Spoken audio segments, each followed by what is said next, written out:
guys, how's it going? It is so hot.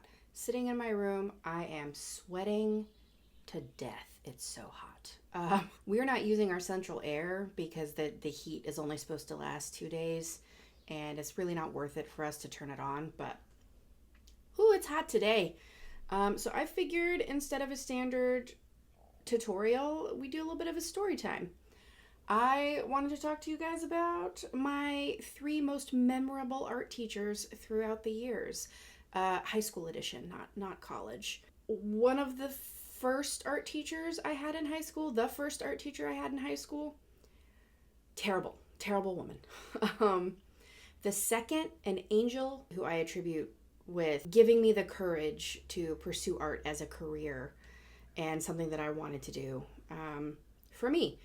And the third is somebody who should never have been a teacher. She was an awful teacher. She knew she was an awful teacher, but we had a pretty okay relationship. I ended up being one of the few kids who went to art competitions at my school.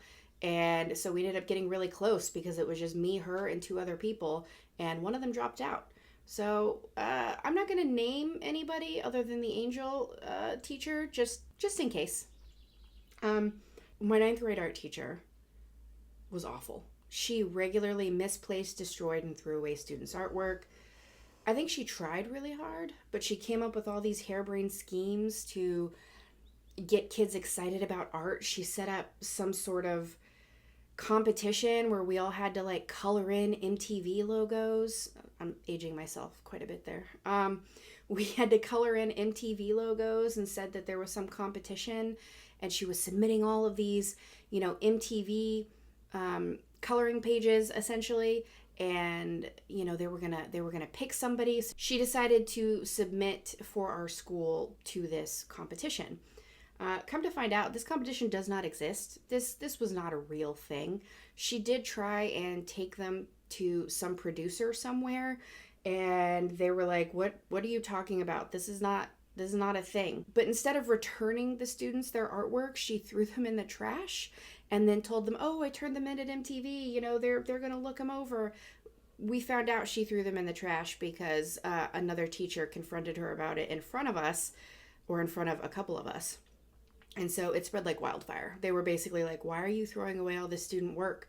And she's like, what are you talking about? She's like, you just threw, there's an entire box of artwork. Are you doing house cleaning? She just tried to play dumb, and she's like, oh no, it's just old stuff. She threw it out. She just completely threw it out.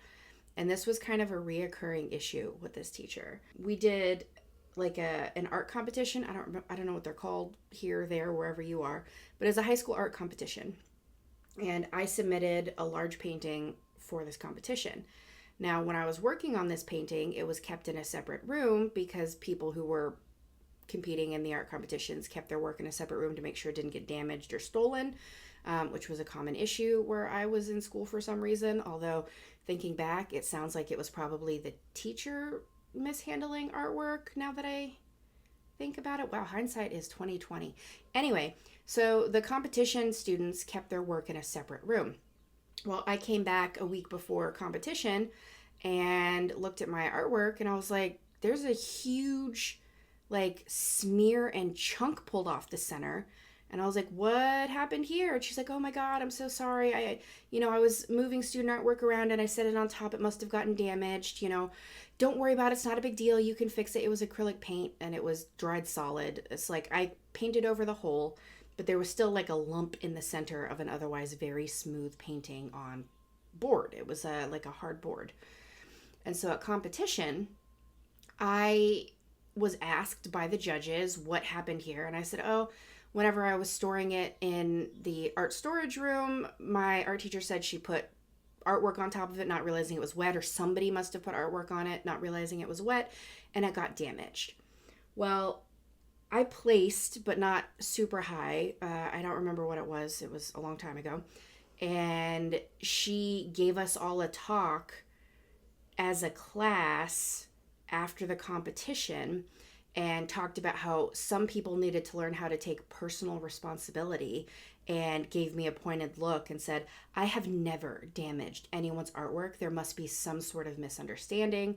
And yeah, she never took any responsibility for being the terrible, terrible teacher that she was. She regularly damaged, destroyed, and threw away student artwork and then lied about it. Anyway, she was awful, and I almost stopped taking art classes because of her. I was like, if this is what it is, like, I don't want to be here. The second art teacher, we're gonna go with the one that was a terrible teacher. Still somebody I had a decent relationship with. She hated kids. She wanted no part of being an art teacher. But unfortunately, whatever job she had had before hadn't been working out, and she was giving this a go before moving to another state. And I'm not giving identifying information. I don't dislike this woman. She was just an awful teacher. So she taught my ceramics class, and she actually didn't do much in the way of ceramics. She was like some sort of graphic or visual like 2D artist. I'm not sure why she got the ceramics teacher position. Maybe it's just that's what was open. Her and I butt heads because I was one of those snotty high school kids who's like, I'm doing what I want to do, and I don't want to follow along. I'm not making another freaking pot. I'm not doing it. We've made 14 of those. I'm in an advanced ceramic class. I want to do what I want to do. Obviously, not great on my part. I was not listening or following along to what was going on in class, but because she had very little experience in ceramics, she wasn't teaching anything that I hadn't already taken twice because this was an advanced ceramics class. I ignored her and just kind of went about my business and did what I wanted to do, which means that I was getting like a C barely every time I got a report card. And my parents were like, how are you getting a C in art? And I'm like, I don't know, ask the teacher. Anyway, so we had an upcoming art competition. At this point in high school, there were very few kids competing. I think there were maybe 2 or 3 of us again in the ceramics department that were competing. And she was hoping there would be more, but she couldn't convince anybody else to participate. So I was working on like a tall, standing, amorphous humanoid type thing. And she really wanted me to use that in the upcoming competition. The problem was that I had just finished it. It didn't have enough time to air dry, be fired, and then painted and fired again or glazed or whatever it is I chose to do with it, because it needed like a solid week and some change because of the size of it. And so she decided to try and force dry my sculpture. She put it into the kiln on a really low setting with the lid partially open. I don't know how that works, but that's what she told me. And it exploded. It exploded. So when I came into class, she was like, I'm so sorry. I tried to dry it, but it wasn't ready yet. I'm so sorry. And she was very apologetic. She wasn't somebody who normally destroyed artwork. It was not purposeful at all. We decided to roll with it. So I started gluing pieces back together, and rather, obviously I couldn't fire it again if I'm gluing pieces back together with like actual glue. But I started putting pieces of it back together, and then we decided to paint the outside with like a combination of acrylic and some sort of like metallic paint and like a resin. It ended up being really beautiful. I think it was it was a serendipitous accident. It was something that actually really worked out. And we went to competition, and I got second place, I think. I don't remember the place, but I placed well, and it ended up being just fine. She was one of those teachers that thought that I was just going to make her life difficult, refused to listen to her. But because it was just me, one other student, and another who, I don't even remember this person. I can't remember if they're there. This was so long ago. I'm sorry. It was more than 20 years ago. I'm sorry, I'm aging myself. Anyway, it was so long ago. But it was me, her, this other student, and some other third student that may or may not have been there. And like we stopped by her apartment. We went to this art competition in her car. And so we got closer. And she was somebody who was very much about trying to find work that she wanted and not just any kind of work. And that's something that she stressed to me on a regular basis. She's like, look, like anybody can learn this skill. It's a skill that can be taught. You just have to be willing to learn it. And she's like, the important bit as an artist is to make sure you're doing work that you want to do.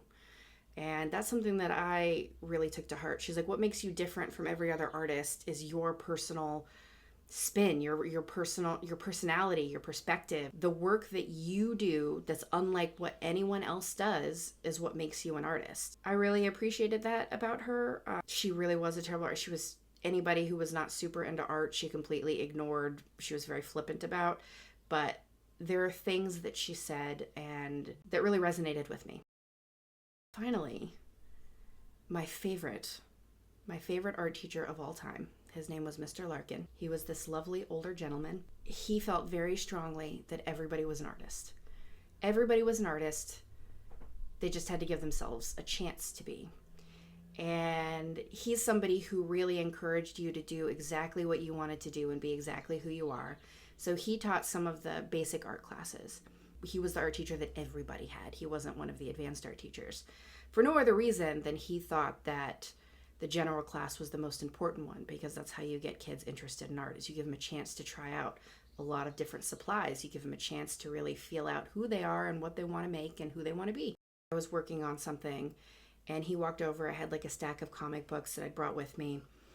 And he's like, so what are we working on here? What is your goal? And I'm like, well, I found all these comic books at like the thrift bookstore. They're so cool. They're unlike anything I've ever seen before. They're amazing comic books. They don't look like other comic books. They're just so original. Like, this looks like art to me. This isn't a standard comic book style. Not that standard comic books are not art. They are. But they all kind of looked the same to me. I didn't have as much interest in them. And I had gone to the thrift store and I spent like $2 on a 10-pack because they had like a brown bag special where you could spend $2 on a 10-pack of comic books. And there were 2 or 3 different comic book artists, comics mixed into this one pack. And they were like nothing I'd ever seen before. They were so gorgeous. Maybe in a later video, I'll touch on who some of these comic book artists are. I don't want to get into it now. He asked me, so you love these, they look like art to you, these are real, like, what are you trying to accomplish? Because at that point, I was doing some really basic, just graphite sketches, line work, and they looked basic, like I was just practicing. And he's like, so what are you trying to accomplish? I was like, I don't know, maybe I could get into comics. Maybe I could, illustrate some stories. And he's like, what is it that you like about these comic books? And I was like, it's that they don't look like every other comic book. They're different. They look like, every single page looks like a different work of art. And he's like, okay, so make sure that you're not trying to be like everybody else. He's like, why are you practicing standard comic book art style if you don't want to be a standard comic book artist? I'm not a comic book artist, by the way. I've ended up in like a 3D field, but it's an aspiration still. He's like, you brought in examples of the kind of stories that you like, the stories that you'd love to tell. And he's like, these don't look like standard comic book art styles, so why are you practicing standard comic book art styles? And I think that was kind of a wake-up call for me between him and the other teacher, that the point of making art for me was to make art that I love. Mr. Larkin is the reason why I'm doing what I'm doing now, 20 years later. Do you guys have any teachers that really spoke to you? Do you guys have teachers that really resonated with you, that kind of made you think about things in a way that you hadn't thought about them before? What do you guys think? I'd love to hear your stories. I'd love to hear about your favorite and your worst teachers. If you like my video, please like and subscribe. I'd love to see you back here. And have a good day, guys.